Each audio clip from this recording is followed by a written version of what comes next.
Friends, आज हम बात करने जा रहे हैं clause 7, income deemed to be received.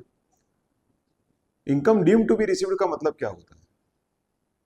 तो एसएससी को ऐसी कोई भी इनकम जनरेट होती है जो उसको in the form of cash receive नहीं होती है, बट उसको अक्रू होती है। तो ऐसी सारी इनकम जो उसको टैक्स ईयर में अक्रू होती है, उसको उसकी उस टैक्स ईयर की इनकम के तौर पे गिना जाएगा। तो clause 7 income deemed to be received की बात करता है। Clause 7(1)(a), the annual accretion in that year to the balance at the credit of an employee participating in a recognized provident fund to the extent provided in paragraph 6 of part A of the schedule। तो friends, recognized provident fund क्या है? तो recognized provident fund जिसमें commissioner of income tax की permission से employer and employee एक amount retirement benefit scheme जो employees के लिए चालू हुई है उसमें कंट्रीब्यूट करते हैं, which should be approved by the commissioner of income tax.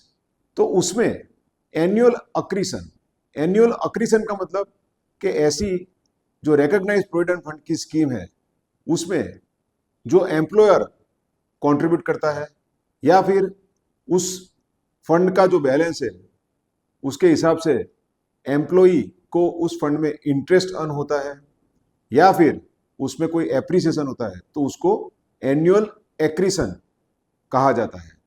तो ऐसे रिकॉग्नाइज्ड प्रोविडेंट फंड की स्कीम में जो एनुअल एक्रीशन होता है वो भी एसएससी की डीम्ड इनकम माना जाएगा। Paragraph 6 of part A of the schedule क्या कहता है? तो ये वो कहता है कि जो भी एम्प्लॉयर इस रिकॉग्नाइज्ड प्रोविडेंट फंड में कंट्रीब्यूट करता है तो 12% ऑफ एम्प्लॉय सैलरी तक का जो भी कंट्रीब्यूशन है वो एग्जेम्प्ट माना जाएगा। इस रिकॉग्नाइज्ड प्रोविडेंट फंड में एम्प्लॉय जो इंटरेस्ट अर्न करता है वो एनुअली 9.5% पर एनम तक वो एग्जेम्प्ट माना जाएगा। तो इस तरह से annual accretion of employers point of view in recognised provident fund of employee will be deemed as income। 7(1)(b) क्या कहता है? The transferred balance in a recognized provident fund to the extent provided in paragraph 11(4) and 5 of part A of the schedule। Transferred balance का मतलब क्या होता है? तो जब अनरिकॉग्नाइज्ड प्रोविडेंट फंड को रिकॉग्नाइज किया जाता है और जब एम्प्लॉय पुरानी जॉब छोड़ के नई जॉब में जाता है तो उसका जो रिकॉग्नाइज्ड प्रोविडेंट फंड का जो बैलेंस है वो ट्रांसफर किया जाता है।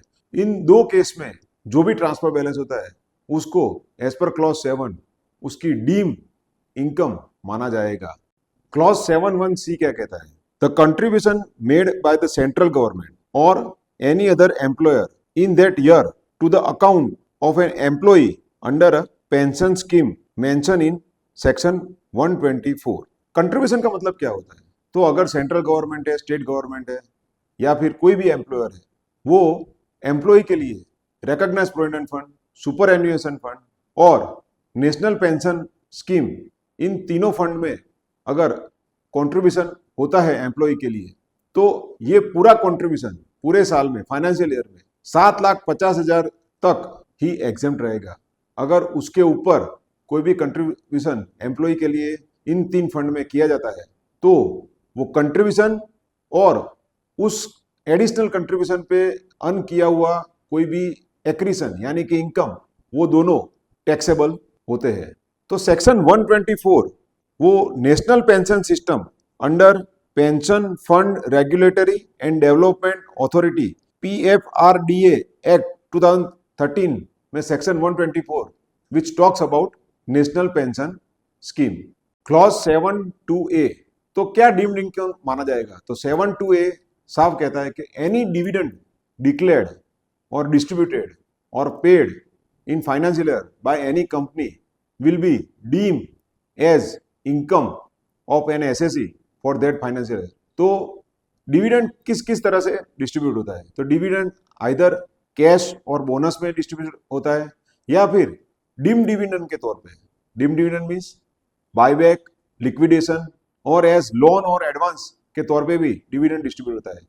तो ये जो भी फाइनेंशियल ईयर में एसएससी को डिविडेंड डिस्ट्रीब्यूटेड या पेड जैसे भी होता है वो सब उसकी इनकम माना जाएगा।